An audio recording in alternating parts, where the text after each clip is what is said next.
Bom dia a todas, bom dia a todos, boa tarde a todas, boa tarde a todos, boa noite a todas, boa noite a todos.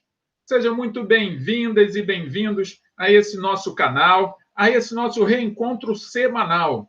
E é com muita alegria que eu recebo vocês aqui, mais uma vez, para uma aula de filosofia. Sejam bem-vindas e bem-vindos, mas bem-vindas e bem-vindos com a mente disponível. Porque se estiverem com preguiça, deixa para assistir essa aula depois, ela vai estar gravada, vai fazer outra coisa, e mais tarde, quem sabe, você está assistindo essa aula agora de manhã.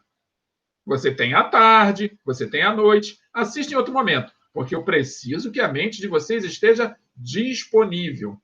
Mas por que, professor? Minha mente está sempre disponível. Eu acredito nisso, mas o disponível que eu estou dizendo é aberta para refletir sobre a temática que eu trarei. Ficou claro isso para vocês? Mas vamos tratar da aula já já. A gente tem muita coisa para falar da aula, então nem vou me demorar muito nessa apresentação. Então, para todos vocês que são de dia, vocês que são de tarde, vocês que são de noite, sejam bem-vindos. Agora, para que isso tudo funcione, precisamos do nosso material de trabalho. Então, está aqui a minha sugestão icônica para vocês pegarem o material de trabalho de vocês. Para assistir essa aula, é claro, você precisa de um equipamento eletrônico, que aqui está simbolizado pelo smartphone, mas pode ser um tablet, pode ser um computador, pode ser o que você tiver na mão que dê para você assistir essa aula. Mas precisa ter o seu livro. Você está com o seu livro aí? Não tem um livro? Então já adianta, não precisa se preocupar. No final dessa aula eu vou disponibilizar as páginas que eu vou utilizar. Caso você esteja nos assistindo agora pelo YouTube, sem problemas. Também posso disponibilizar, é só fazer um pedido. Mas e o caderno? Não existe estudante sem caderno. Então, tá aí com o seu caderno, tá vendo? Ele tem linhas. Para que servem essas linhas, professor? Ah, tá de brincadeira comigo. É claro que essas linhas são para que vocês registrem a data de hoje. Aproveita aí, pega logo o seu lápis, a sua caneta, registra a data de hoje. Se errar, pode apagar. Se o seu caderno não tem linhas, use a régua. Mas importante, coloque aí a data de hoje. E para completar, coloque o nome da disciplina, filosofia. E, por fim, o nome do professor, que está logo aqui embaixo. Fizeram isso? Pensam que acabou? Claro que não. Vocês precisam pensar que o fato de estarem no mundo para a internet não precisa de um lugar confortável para que vocês possam acompanhar essa aula com atenção? Claro que precisam. Pode ser o sofá, não tem problema. Pode ser as cadeiras da cozinha, sem problemas. Pode ser uma cadeirinha na varanda, também não tem problema. Lembrando sempre, a água é fundamental. A minha já está aqui, na forma de garrafinha. E a sua? Pode ser na caneca. Coloquem a canequinha d'água do lado. Agora, é proibido deitar. Acompanhar esta aula na cama não funciona. Então, aqui, ó, estou passando um X bem grande para que vocês possam ver. É proibido assistir essa aula deitado. E para completar, e a gente partir para a aula em definitivo, é claro, nós estamos no YouTube. Se você está aqui assistindo essa aula comigo e está assistindo ela pelo YouTube, quer continuar recebendo as notificações e sabendo a hora que eu vou postar a próxima aula? Beleza, é só se inscrever no canal. Se inscreva no meu canal, clique no sininho para receber as notificações. Se gostar da aula ao final, curta. Não vou pedir para curtir nada agora, não. Curta apenas no final. Gostou? Curtiu. Não gostou? Não precisa fazer nada. E por último, é claro, sempre tem alguém que você conhece que está sem aula, que não está acompanhando, está desmotivado, está desinteressado, está desinteressada. Então, faça o seu papel, estimule o seu colega a estudar. Então, compartilhe esta aula. Então, por ordem, inscreva-se no canal para receber as notificações sempre que tiver aula nova. Para ter certeza que vai receber as notificações, clique lá no sininho. Se gostar, ao final da aula, curta. Apenas se gostar. Curta. Se não gostar, não precisa clicar em nada. E, por último, compartilhe esta aula. Compartilhe com aqueles que você gosta, com aqueles que você acredita que estão precisando de aula. Tudo bem? Então, podemos continuar? Ótimo. Então, vamos para a aula, que a gente tem bastante conteúdo hoje para discutir, muita informação para debater, então não podemos mais nos alongar. Fizemos toda a preparação, agora vamos para o inicial da nossa aula, que é a diversidade de teorias éticas. Esse tema se encontra nas páginas 208 a 210 do livro Filosofando. O livro que eu vou disponibilizar as páginas que a gente está utilizando ao final da aula, tá bom? Então, por que estudar as diferentes teorias éticas? Já começo com essa pergunta. Por quê? Me dizem aí, enquanto eu bebo água.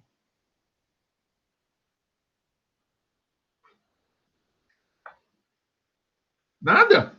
Não conseguem pensar por que a gente estuda as diferentes teorias éticas?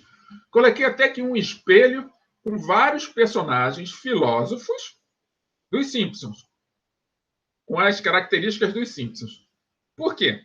Os filósofos são os grandes responsáveis pelo debate, pela reflexão, pela produção de teorias que falam dessa questão tão importante para a vida em sociedade, que é a temática da ética.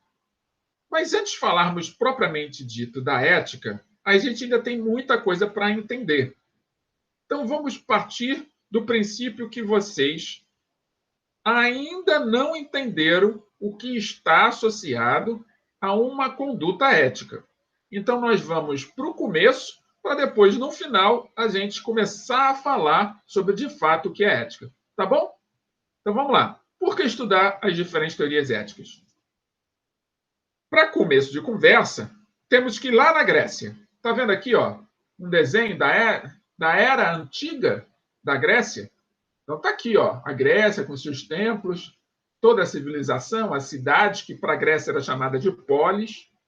Então, na Grécia Antiga, a ética estava intrinsecamente ligada à política, ou seja, à administração da polis. Importante ressaltar aqui que esta política não é a política que a gente conhece hoje em dia. Esta política estava diretamente associada àqueles que administravam a cidade, que eles chamavam de polis. Tratava-se, no entanto, de um campo reservado apenas aos homens livres, e somente homens poderiam administrar a polis. Mas não era qualquer homem, tinha que ser um homem livre. E aí existem várias características que estão associadas à condição de homem livre na Grécia Antiga. E aí vai o meu estímulo a vocês. Não vou entrar nesse assunto, mas pesquisem. O que era homem livre na Grécia Antiga? Quais as características de um homem livre na Grécia Antiga? E postem aí nos comentários do YouTube. Ou pode ser no Google Sala de Aula, não tem problema. Onde vocês quiserem. Postem aí quais as características de um homem livre na Grécia Antiga. E aí, vamos ver o quanto que vocês vão conseguir compreender sobre o papel de ser cidadão hoje em dia. Tudo bem? E o quanto que isso, lá na Grécia Antiga, 500, 600 anos antes de Cristo, era uma discussão. Então, vamos lá, vamos continuar a leitura. Na vida privada, isso a gente está falando da vida pública, tá? Na vida privada, prevaleciam a desigualdade e a ausência de liberdade, já que mulheres e escravos estavam destinados a manter a subsistência da vida humana em atividades relacionadas ao corpo. A mulher, por exemplo, através da procriação, e o escravo pelo trabalho manual. Importante dizer aqui, esse escravo grego não é esse escravo do século XVIII. Está falando de uma escravidão em que muitos detinham algum conhecimento técnico, tinham profissões.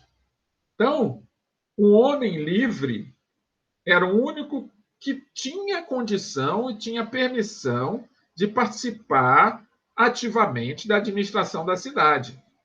Porque existiam muitos homens que eram escravos, muitas mulheres que também eram escravas, e não estava associado à cor da pele, e sim à condição social. Então, pensem bem nisso, que a gente está falando de tempos remotos, muito distantes do nosso. Mas alguns elementos parece, se vocês fizerem um exercício de reflexão filosófica e viajarem no tempo, é bem provável que cada um de vocês aí, você agora aí que está me olhando, sentado aí na cadeira à mesa da cozinha, é bem provável que você identifique muitos elementos que ainda perduram ao longo de todos esses séculos que já se passaram. Parem um pouco para refletir e comentem também. Hoje é o dia dos comentários. Essa é uma aula que eu quero ver vocês comentando. Comentem, perguntem, escrevam aí suas opiniões. Como que vocês enxergam isso? O que que você, ou as pessoas que você conhece, as pessoas que estão ao seu redor, nesse momento, carregam de herança cultural de épocas remotas, como na Grécia Antiga? Essa condição atribuída apenas à administração das cidades aos homens e que as mulheres eram vistas apenas como seres humanos que tenham ou que tinham o papel da procriação. E todos os escravos seriam aqueles que executariam trabalhos manuais. Reflitam, escrevam aí. O que vocês pensam sobre isso? Falem sobre suas observações. E me sigam. Em inúmeros diálogos, Platão, já ouviram falar de Platão, com toda certeza, um grande filósofo, grande discípulo de Sócrates. Então, Platão, lá em 428 a 347 a.C., descreve as discussões de Sócrates a respeito das virtudes e da natureza do bem, nos quais ressalta a convicção de que a virtude se identifica com a sabedoria e o vício com a ignorância. A virtude, portanto, pode ser aprendida. Olha que importante observação essa do Platão. Lembrando que o Platão, muitos dos livros de Platão são oriundos de reflexões e discussões que ele acompanhou de Sócrates. E muitos dos livros de Sócrates não foi Sócrates que escreveu, foi Platão que escreveu, porque Sócrates era analfabeto. Em algum momento eu devo ter comentado isso com vocês. Se não comentei, registrem aí. Platão foi o discípulo, aquele que não apenas produziu suas próprias ideias a partir daquilo que aprendeu, mas aquele que também escreveu as ideias do mestre. E aí, esse ponto, esse aspecto é importante, porque Platão, nas discussões dele com Sócrates, ele fala das características da virtude e o quanto que ela está associada à sabedoria. E isso faz com que cada um de nós, ao pararmos um instante para refletirmos, possamos perceber que falar em virtude é falar em estudo. Quer se tornar alguém virtuoso ou virtuosa? Estude. Seguindo essa lógica de Platão. Por quê? A ignorância tem uma tendência. Ela é tendenciosa ao vício. Sabe aquela informação que você nunca ouviu e que, por nunca ter ouvido, você acaba por reproduzir vários erros consecutivamente, até alguém falar para você assim: "Ô rapaz, ô moça, não faz isso não. Isso vai causar a você um prejuízo enorme." E você nunca parou para pensar nisso. E a partir daquele momento que você ouve, você para, pensa e deixa de fazer aquilo que você estava fazendo? Pois bem, esse momento que você experimenta, ou que já experimentou, ou que vai experimentar, é um momento em que Platão está dizendo que a virtude pode ser aprendida. Guardem isso. Vocês que estão agora aí no segundo ano do ensino médio, há tanta coisa que já aprenderam. já colocam em prática muita coisa, mas ainda tem um conjunto de conhecimentos, um conjunto de informações, as quais vocês ignoram. Olha a palavra, ignoram. E o que significa você ignorar isso? A princípio, não significa muita coisa. Mas, quando você olha uma perspectiva temporal, você percebe que muitas das coisas que hoje você ignora, quando você aprender daqui a algum tempo, é bem possível que você pare, coloque a mão na consciência e diga assim: caramba, quanto tempo eu perdi. Por quê? Porque quando você aprende, você se torna virtuoso, segundo Platão. E a virtude, nós vamos ver aqui, ela está diretamente associada à natureza do bem. Quer ser alguém do bem? Quer ser uma pessoa do bem? Quer ser um ser humano do bem? Estude. É essa a mensagem que o Platão está nos trazendo. Isso há 500 anos antes de Cristo, hein? Vamos frisar isso para que a gente possa ter noção das características históricas das informações que ainda hoje a gente discute. Então vamos lá, vamos prosseguir. Próximo slide. Na célebre passagem de A República, que é um livro que Platão escreveu, em que ele descreve a alegoria da caverna. Já ouviram falar na alegoria da caverna? Ainda não? Vou comentar aqui sobre ela rapidinho com vocês. Vamos terminar a leitura, eu já comento com ela, sobre ela. Reaparece essa ideia. O sábio é o único capaz de se soltar das amarras que o obrigavam a ver apenas sombras. E, ao dirigir-se para fora, pode contemplar o sol, que representa a ideia do bem. Está aqui uma imagem em que um ser humano, um ícone de um ser humano, está recebendo muita luz em sua direção. De frente para a luz, é bem difícil você enxergar. Já tentou olhar para o sol? Seus olhos ficam turvos. Mas com o tempo você se acostuma. A alegoria da caverna, ela diz exatamente essa parte que eu descrevi aqui para vocês. Com mais conteúdo, é claro, com mais detalhes. Mas simples assim. Em determinado momento, havia várias pessoas acorrentadas dentro de uma caverna.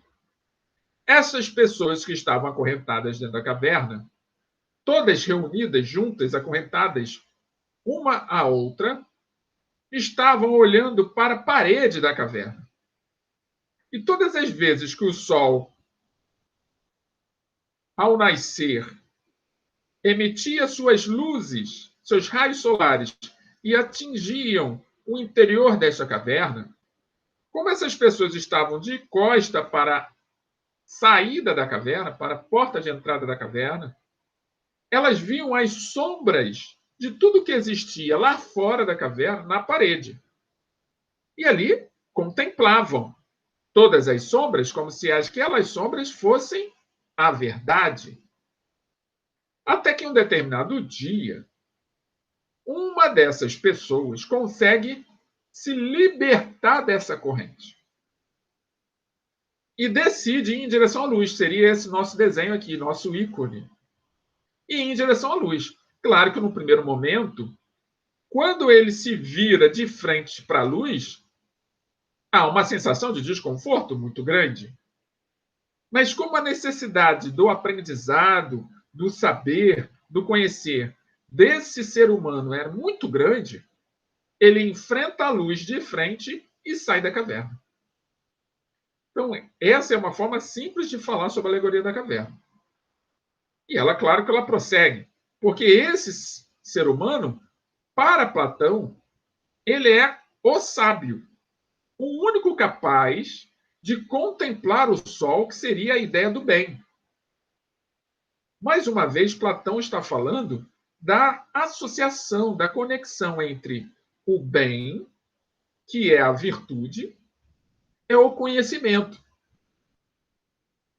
Por isso, a sabedoria é o fruto do conhecimento.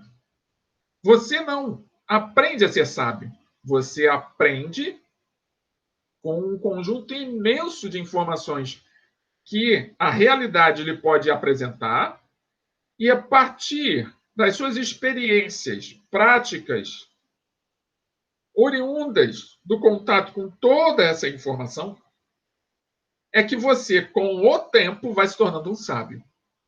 Então, nesse contexto, o sábio, depois de tanto olhar para a parede, é que começa a se questionar se aquelas sombras realmente eram verdade. E aí vai em busca da verdade. Esse sábio, para Platão, seria o filósofo. Acontece que esse sábio vai voltar para a caverna pela ânsia de despertar as pessoas, desacorrentá-las. O que vocês acham que aconteceu com o sábio, ou com o filósofo, ou com esse ser humano que retorna para a caverna para dizer, para contar das maravilhas que o bem, que a iluminação lhe trouxe, pode provocar na vida daquelas pessoas que ainda estão acorrentadas? Comentem aí. O que vocês acham que deve ter acontecido com esse sábio quando ele retorna para a caverna para contar as boas novas? Escrevam aí no YouTube. Não vou comentar aqui, não. Posso comentar na próxima aula. Mas quero ouvir vocês. Comentem aí. O que vocês acham disso? E aí, portanto, alcançar o bem depende da capacidade de compreender bem. Não adianta nós tentarmos explicar algo a alguém que não está com a mente preparada para ouvir aquela explicação. O compreender bem é uma capacidade, e como toda capacidade, tem que ser desenvolvida. Então, o alcance do bem depende do quanto você consegue entender. Isso vai destoar de pessoa para pessoa. É diferente de pessoa para pessoa. Umas pessoas compreendem melhor do que outras. Então, o tempo para cada um atingir o bem, segundo Platão, é distinto. Da importância da virtude e de valores virtuosos como tolerância, quanto paciência. Porque quanto mais tolerante você for, quanto mais paciente você for, é como se estivesse respeitando o outro a ter o seu tempo até ele compreender. E mesmo que você não esteja ao lado dele quando ele compreender, você deu início a esse processo de compreensão e deixa a porta aberta para outros, ao observarem a sua conduta diante daquele que é ignorante, possam também reproduzir a mesma conduta paciente e tolerante, até que este, que está lá ainda acorrentado na caverna, possam despertar para a verdade e compreender aquilo que está fora da caverna. Está claro isso para vocês? Excelente. Um desenho animado, que é uma animação muito boa para discutir essa questão da alegoria da caverna, são os Groots. Pesquisem aí. É um desenho animado que fala exatamente sobre a alegoria da caverna. É uma animação. Se vocês já viram, vão entender o que eu estou falando. Se não viram, pesquise os Groots. Tá? Podemos continuar, então? Então, vamos lá. Continuando com a leitura. Aristóteles, que veio depois de Platão, entre 384 e 322 a.C., aprofundou a discussão a respeito das questões éticas.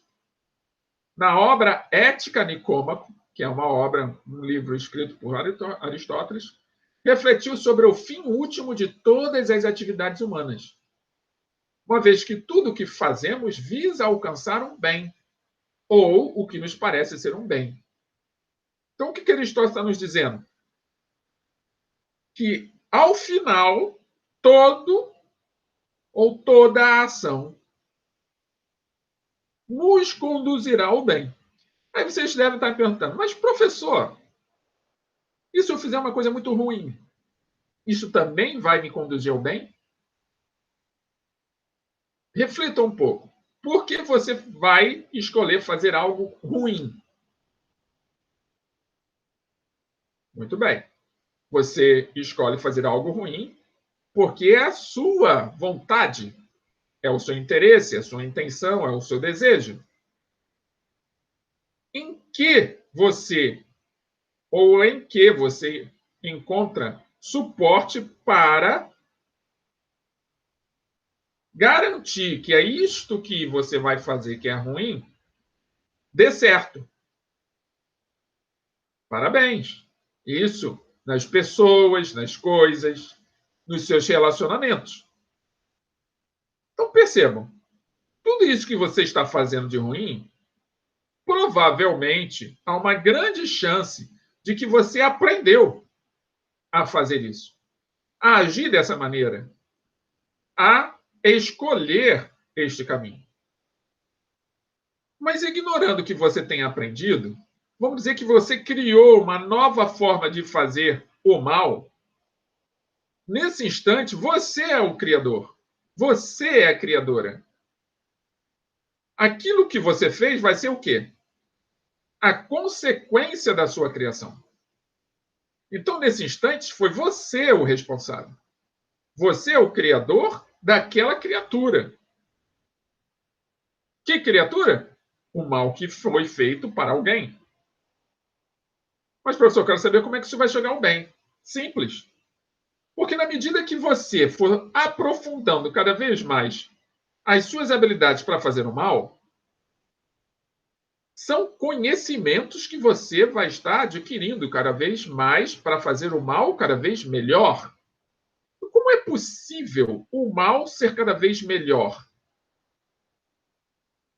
Porque você vai estar desenvolvendo certas competências malignas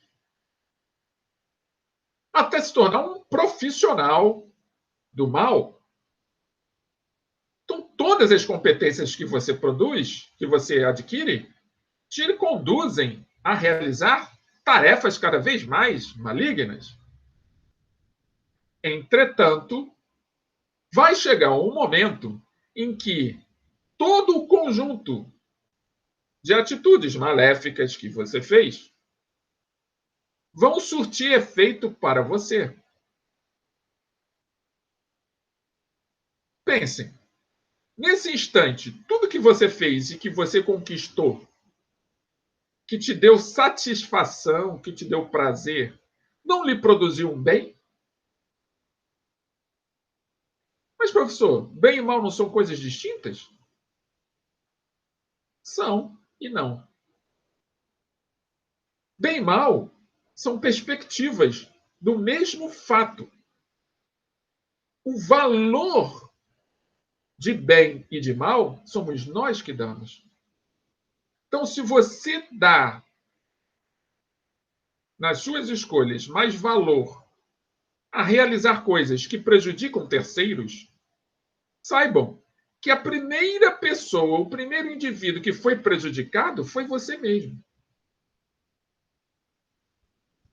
Então, a cada prejuízo que você causa a alguém,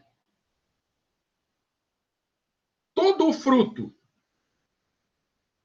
todo o produto, toda a imagem que você produz de prejuízo a alguém, ela vai ficar registrada na sua mente, como se fosse uma retrospectiva. Você não vai conseguir se abandonar isso em nenhum momento. O tempo todo você vai ser lembrado dos males que você provocou a alguém. E estas lembranças, elas vão ter um limite.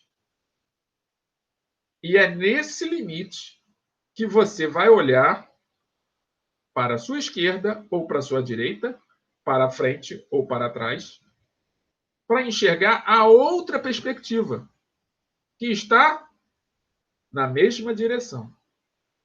Porque percebam, sentido é diferente de direção. Direção é caminho. Sentido é para onde você está indo. O que eu estou querendo dizer, e é o que Aristóteles disse, o caminho é sempre para o bem. Mas a sua escolha, para onde você está dirigindo-se, o sentido que você quer dar, é que pode ser, em algum momento, maléfico. Que pode ser, em algum momento, gerador de prejuízos a terceiros. Mas o caminho continua sendo o bem. Então, neste instante que você tiver o despertar, ou por uma palavra, ou por algum acontecimento, ou com alguma coisa na sua vida, você somente vai olhar para o lado.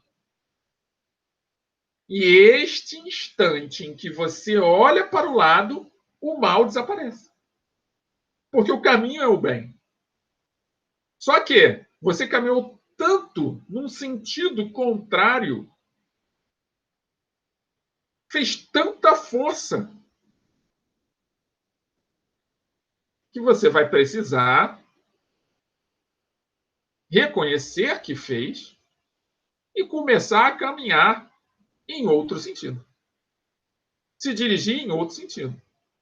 Lembrando sempre que é como se fosse o mal é um bem negativo. E o bem tem o seu lado positivo. Se a gente considerar o bem como o caminho. É como se fosse... Vou dar um outro exemplo. Pensem vocês que vocês acabaram de abrir uma conta bancária. Abriram a conta? Eita, feliz agora, né? Agora tem que botar dinheiro nessa conta. Aí você começou a trabalhar, colocou o seu primeiro salário nessa conta. Deixou ele lá, não gastou com nada. Segundo mês, mais um salário. Terceiro mês, mais um salário. No final de um ano, você não gastou nada. Você tem 12 salários na sua conta. Olha que maravilha. A princípio parece muito dinheiro. Só que você concluiu o 12º mês, no primeiro dia do primeiro mês do ano, ou seja, na virada do ano, você vê algo que você sempre sonhou ter. Pega todo aquele salário e dá de entrada nesse algo. Eu disse de entrada. Por quê? Porque a outra parte daquilo que você quer são mais 12 meses de trabalho. Então você fica devendo 12 meses. Pergunto a vocês: a cada mês que você for trabalhar, a cada insatisfação que você tiver, a cada momento de desgosto que lhe for apresentado durante a cada dia de trabalho nos próximos 12 meses, você vai ficar feliz ou vai ficar revoltado ou revoltado? Pois é. Parabéns quem respondeu revoltado ou revoltado. Por que essa revolta? É por causa do trabalho? O trabalho é o mesmo. Os problemas que surgiram, são muito semelhantes a problemas que já foram vividos. O que mudou foi a sua escolha. Você estava numa escolha de prosperidade, de consumir menos, de investir melhor aquilo que você ganha, de guardar um pouco. E, de repente, tua cabeça mudou. Você decidiu gastar tudo. Quem é o responsável pela escolha? O trabalho? Aquele que você tem? Que vai lhe remunerar? Claro que não. Falei para vocês, vem para essa aula com a mente disponível. Então, quem está se sentindo aí estranho, é isso mesmo. É um trabalho de reflexão. Deixe a mente fluir. Reflitam. Reflitam sobre o encadeamento das ideias. Como é que elas são propostas? Como uma coisa puxa a outra. Vivemos em rede. A sociedade é uma rede. Né? Imagine só, uma rede de pescador, com todos os seus nozinhos. Cada nozinho numa rede une 4 arestas. Só para vocês terem uma ideia, assim, ó. 4 arestas. Cada nozinho da rede. Agora, uma rede de pescador são vários nozes. Se um desses nós estiver desatado, o peixe foge. Não é? Então você tem que estar o tempo todo fazendo a manutenção na rede.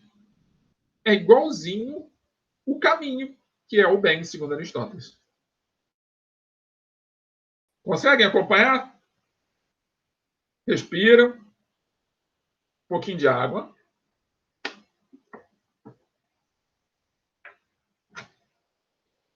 Acompanhe com calma. Se precisar, essa aula vai ficar gravada. Voltem à aula de novo. Eu permito o seu tempo. Até agradeço a vocês por se darem esse tempo. Podemos continuar? Muito bem. Então vamos lá. Próximo slide. Ao examinar os bens desejáveis, isso aqui é uma escultura de Aristóteles. Coloquei ela bem aqui com os olhos bem atentos. Então, ao examinar, que é essa observação mais atenta, os bens desejáveis, seja aquilo que a gente deseja, como os prazeres, a riqueza, a honra, a fama, ainda mais em dias como hoje, em que a fama é tão importante para tanta gente, o filósofo observa que estes são fluidos. Fluidos. O que são fluidos? O tempo leva rapidamente, eles não têm consistência. Mas visam sempre a outra coisa.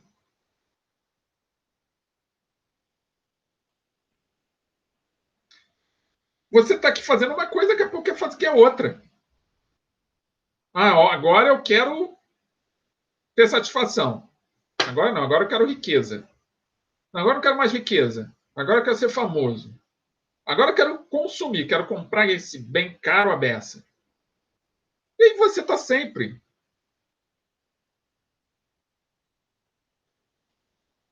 Compreendem? Vamos lá. Prosseguindo.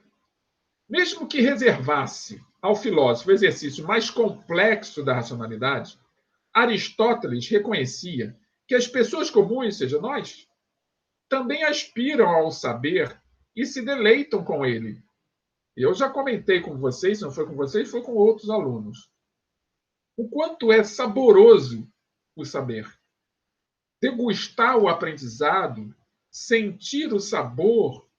Claro que esse sabor não é igual a um prato, uma refeição, um doce, para quem gosta de doce, salgado. Esse prato é o prato da alma. Você se sente bem, você se sente, te traz paz, te traz harmonia, aprender coisas. Te faz perceber a simplicidade da vida. O aprendizado, quando te torna arrogante, quando se torna soberbo, se sente superior, não está te fazendo bem. Esse aprendizado precisa ser revisto por você. Porque o aprendizado genuíno é aquele que faz de você mais humilde, faz você compreender a vida de uma forma mais simples,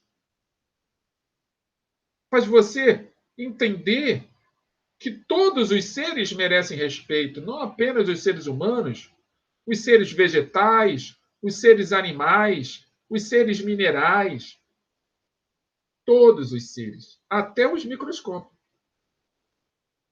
Professor, você está querendo dizer que até o vírus, esse vírus que está matando tanta gente, merecem respeito?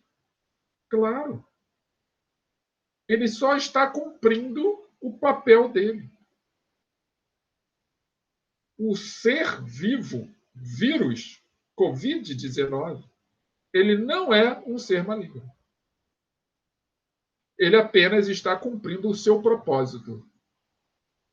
Como todos nós temos um propósito. E aí eu pergunto a você, você aí agora. Você está cumprindo o seu propósito? Você está fazendo aquilo que você se comprometeu a fazer? Ou está deitado na cama? Ou está fazendo nada? Está de perna para o ar? Está deixando para amanhã? Está empurrando com a barriga? Pense sobre isso. Todo ser tem um propósito nesse universo. Não vou nem falar do universo, na Terra. Todo ser que mora na Terra, que habita esse planeta, tem um propósito. A única coisa é que nós, seres humanos, aqueles que somos os seres racionais desse planeta, racionais conhecidos, né, porque nós não sabemos tudo a respeito do planeta, nós, seres humanos racionais, não paramos para refletir sobre isso. Aí a gente acaba se sentindo superior. E aí, quando se sente superior, pode ter certeza. Você não está virtuoso. O aprendizado não está lhe conduzindo ao bem. Então, Aristóteles reconhecia que as pessoas comuns também aspiram ao saber e se deleitam com ele, ou seja, sentem prazer em aprender, satisfeitas por esclarecer dúvidas ou compreender melhor algo que antes lhe parecia confuso. Então, as descobertas, elas dão prazer. Imagine esses cientistas, imaginem esses biólogos, ou esses geneticistas, ou esses médicos, ou esses físicos, químicos, a satisfação que eles não vão ter quando eles descobrirem como produzir uma vacina eficaz, que não vai eliminar o vírus, vai controlá-lo. Porque esse vírus vai estar, assim como todos os outros vírus, na natureza, constantemente daqui para frente. Provavelmente ele já estava, ele apenas foi ativado. Então você não tem o vírus da gripe aí no teu corpo? Tem. De vez em quando você fica resfriado, é uma gripe levezinha. Você tem muitos anticorpos, por exemplo, para alergia. Ácaros vivem em você. Mesmo que você tome banho adequadamente, o ácaro vive em você. Só que você tem uma defesa no seu corpo, chamada anticorpos, que ele impede que o ácaro lhe produza os efeitos da alergia constantemente. Mas tem gente que tem asma, bronquite, que precisa tomar remédio para isso. E vive com isso. Às vezes tem crise, às vezes não. Tem dias melhores, outros piores. Mas tenha consciência que isso faz parte do processo. Todos estão cumprindo os seus propósitos. Já viram um tubarão nesses filmes ou documentários falando sobre o mar? O tubarão tem um peixinho pequenininho. E aí você deve perguntar, esse peixinho vive do lado do tubarão. Para onde o tubarão vai, o peixinho está lá. Uma relação de mutualidade. Por quê? O tubarão não come esse peixinho. Ele é bem pequeno. O tubarão era só não, uma chupadinha de canudinho, o peixinho sumiu. Por quê? Porque esse peixinho ele cumpre um papel, ele tem um propósito para o tubarão. Ele vai limpando os dentes do tubarão, ele vai se alimentando dos restos dos peixes maiores que o tubarão come, ou dos outros seres marinhos que o tubarão come. Há outros que servem como guia, porque o tubarão é cego. Então, todo mundo tem o seu papel, tem o seu propósito. A gente só precisa despertar para isso. E essa satisfação do aprendizado é saborosa. Mas vamos lá. Dúvidas, comentários? Podem fazer, fiquem à vontade. A vida humana, porém, não se resume ao intelecto e encontra sua expressão na ação, em uma atividade bem realizada. Para Aristóteles, o bem é a ação exercida de acordo com sua excelência ou virtude. Então, o bem é um movimento. E esse movimento está associado diretamente ao realizar com eficácia. Ou realizar da melhor maneira possível. Usufruindo do seu maior potencial. Fazer de qualquer maneira, fazer meia boca, empurrar a sujeira para debaixo do tapete para fazer de conta que está limpo, isso não produz bem. Mas quando você faz com consciência e colocando todos os seus talentos à disposição, isso sim conduz ao bem, conduz à excelência. Isso é Aristóteles falando. Eu posso até concordar com ele em muitos aspectos, mas vocês não são obrigados a concordar. Mas eu peço a vocês, reflitam. Faz sentido isso para vocês? O bem é a ação exercida de acordo com sua excelência? Pense. A função própria de um homem é a atividade de sua alma em conformidade com o princípio racional. Aristóteles dá os exemplos de um tocador de lira e de um tocador de lira, e de um bom tocador de lira. Embora genericamente ambos desempenhem a mesma função, um bom tocador de lira realiza a sua atividade com excelência. Essa imagem aqui é a imagem de Orfeu, um mito grego. E essa senhora aqui é Eurípides, sua amada. Está vendo essas caveirinhas? Porque o mito de Orfeu, Orfeu foi buscar Eurípides lá na área de Hades, que seria o senhor do inferno, na mitologia grega. E aí, uma das tarefas que ele se propôs para resgatar Eurípides da mão de Hades, que Eurípides morreu, foi tocar a lira. E lira é esse instrumento aqui na mão do Orfeu. São mitos, para que a gente possa refletir. Então, existe o tocador de lira e o bom tocador de lira. Se Orfeu não for um bom tocador de lira, provavelmente a Eurípides vai ficar lá. Se ele for um bom tocador de lira, provavelmente a excelência musical dele vai fazer com que ele resgate a amada dele. Quem tiver curiosidade, pesquise aí sobre o mito de Orfeu e Eurípides. Tudo bem? Vamos prosseguir. É por isso que a vida moral não se resume a um só ato moral, mas a repetição do agir moral. Em outras palavras, o agir virtuoso não é ocasional e fortuito, mas um hábito fundado no desejo e na capacidade de perseverar no bem. Continuamos falando sobre a questão da virtude e do agir, da importância. O bem é uma virtude, só que o bem só pode ser produzido se você entrar em movimento. Se você decidir procrastinar, por exemplo, ficar à toa, não fazer nada, você não está produzindo um bem. Essa é a ideia, segundo o filósofo Aristóteles. Então, esse agir moral que ele está falando, ele está diretamente associado a você estar consciente do que você vai fazer.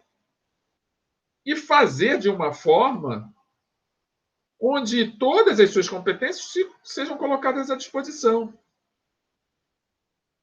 Sabe quando você recebe aquela tarefa? Ah, a tarefa é daquele professor. Ah, não vou nem me preocupar, porque ele vai dar certo em tudo mesmo. E aí, quando você pensa nisso, você pode até ganhar um ponto. O professor pode até também viver lá a experiência dele de não corrigir a tarefa. Mas você melhorou? Você vai fazer algo que o professor te induziu a fazer? Pense. Agora, você pode fazer o seu melhor. E o professor pode continuar fazendo o que ele está fazendo, mas você melhorou. E daí que o professor não melhorou? É o tempo dele. E é o seu tempo de melhorar. Agora, se você decidir ficar fazendo as mesmas coisas que ele, dar menos importância às suas competências, às suas habilidades, aos seus talentos, infelizmente, nós não podemos fazer muita coisa. Lembra da fase da passagem anterior? Do que eu li? Dos slides anteriores? A gente precisa compreender bem. Se eu não conseguir compreender bem, eu vou continuar na ignorância. E aí vou ter que esperar, ter paciência, até chegar o meu momento da compreensão mais adequada. Do mesmo modo, a felicidade pressupõe uma vida inteira e não se reduz a um só momento. Aí eu coloquei aqui uma imagem de um cérebro com uma planta nascendo. Mas existem várias outras coisas passando aqui, ó. Várias outras. Vejam. Nós temos aqui uma chave, um livro, uma lâmpada, um relógio, um pensamento, várias outras. Está nascendo alguma coisa. Mas não é a única coisa. Compreendem isso? Existem outras coisas que estão fluindo. Então, a felicidade pressupõe uma vida inteira. Não se reduz apenas a um só momento. Não é essa sensação de alegria que, de repente, é ao nascer de uma planta. A planta faz parte de um ecossistema. Então, tem que olhar o todo. Quando eu olho o todo, eu entendo melhor a vida. E é claro que eu vou me aproximar da verdade sobre a felicidade, que também é um bem. Na aula de hoje toda a gente está falando dessa questão do bem e o quanto que ela permeia a vida das pessoas. Quando as pessoas escolhem ser virtuosas. É claro que por trás da virtude, já que o bem é o caminho, a virtude é um sentido. Qual seria o outro sentido? Opa, apareceu a primeira palavra-chave. Anotem aí. Bem, primeira palavra-chave. Qual seria o outro sentido? Provavelmente o vício, né? Mas a gente vai falar já disso rapidinho. Então, o justo meio. Vamos ler aqui o que o Calvin disse, antes de a gente partir para o texto que está abaixo. Aquele idiota do Moi, ele não vai devolver o meu caminhão. Aquele troglodita provavelmente vai quebrá-lo. Será que eu roubo de volta? Eu sei que roubar é errado. Mas ele roubou de mim. Se eu não roubar de volta, Moi vai ficar com ele. E isto não é justo. Dizem que duas ações erradas não fazem uma certa. O que eu faria então? Deixar a pessoa maior fazer suas próprias regras? Deixar a força ser o certo? Parece razoável. O justo meio. O que o Calvin está fazendo? Uma reflexão filosófica. Será que vale a pena entrar num conflito, numa briga, para resgatar o caminhão? Estamos nos aproximando de uma virtude muito maior, que é aquela que vai dar o ponto de equilíbrio, que seria a justiça. Então, a moral não é uma ciência exata, pois depende de elementos irracionais da alma, como os afetos fortes das paixões humanas, a fim de submetê-los à ordem da razão. Então, a moral ela vem de dentro.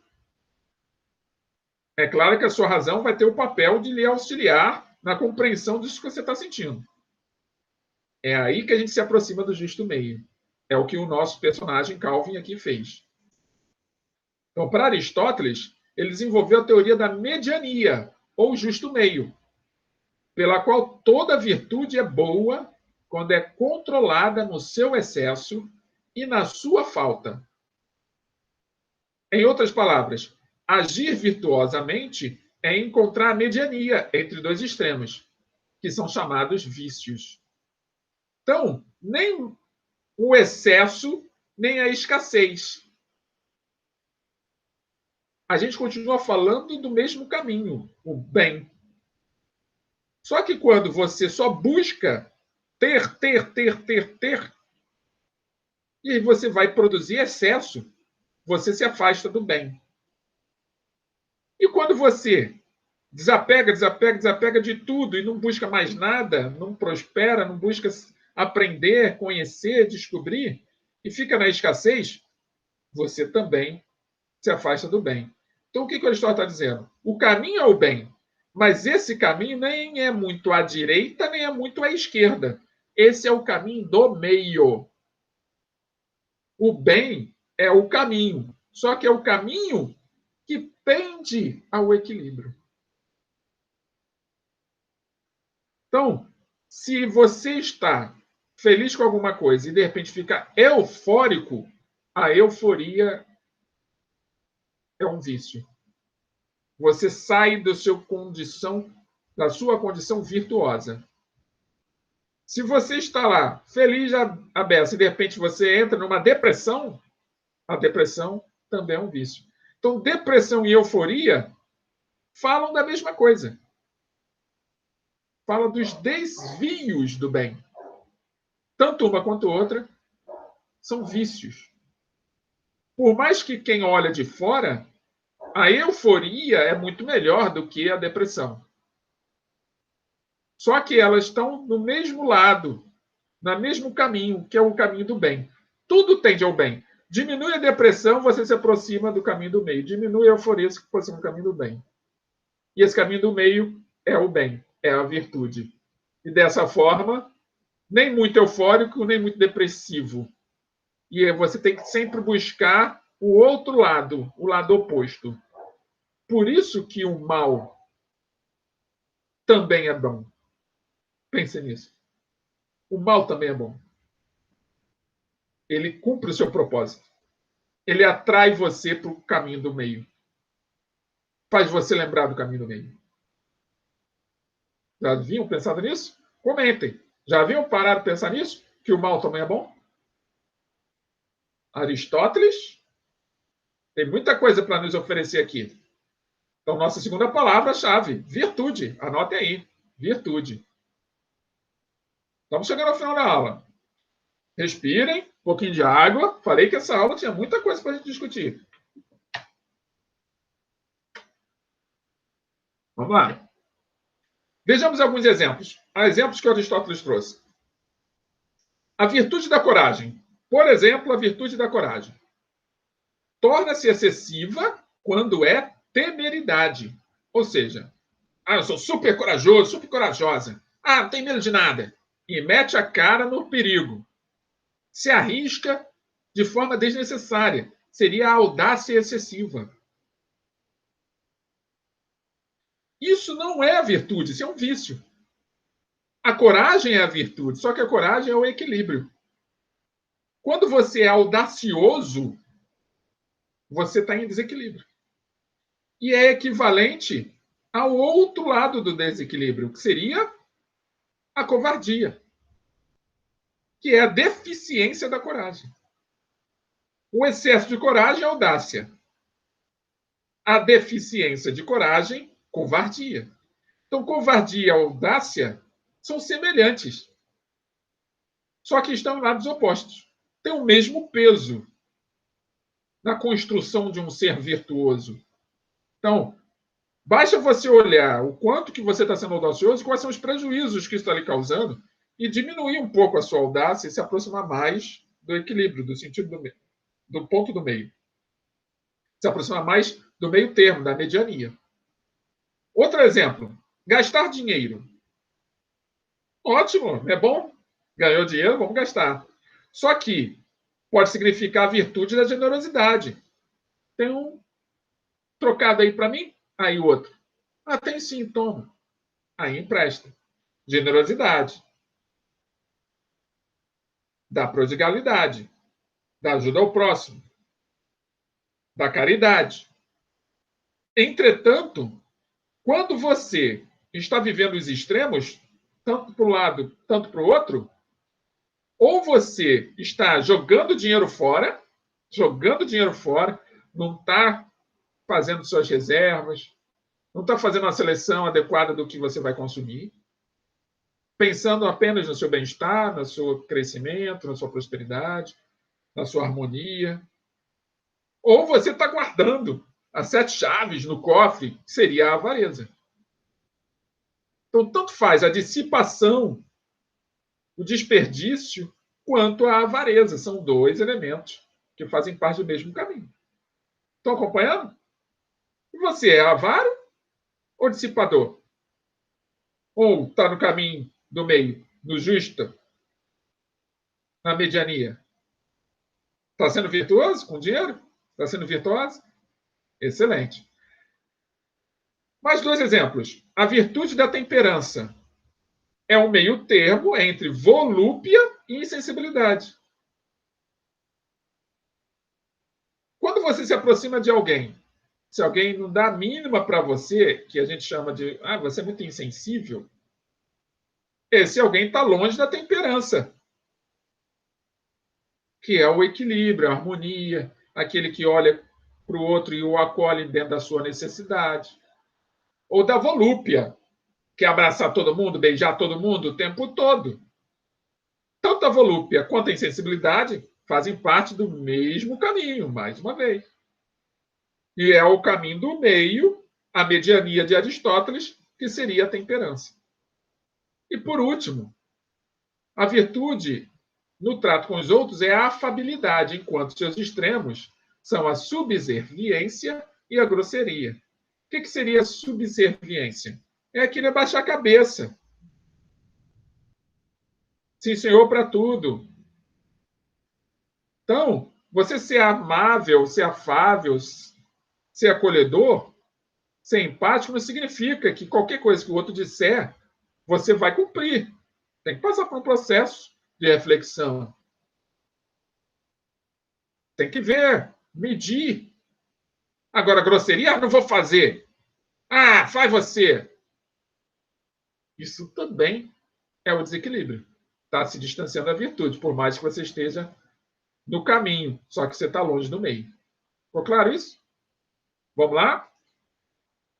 Chegamos ao final. Aristóteles conclui: a virtude é, pois, uma disposição de caráter relacionada com a escolha e consistente numa mediania, isto é, a mediania relativa a nós, a qual é determinada por um princípio racional próprio do homem dotado de sabedoria prática.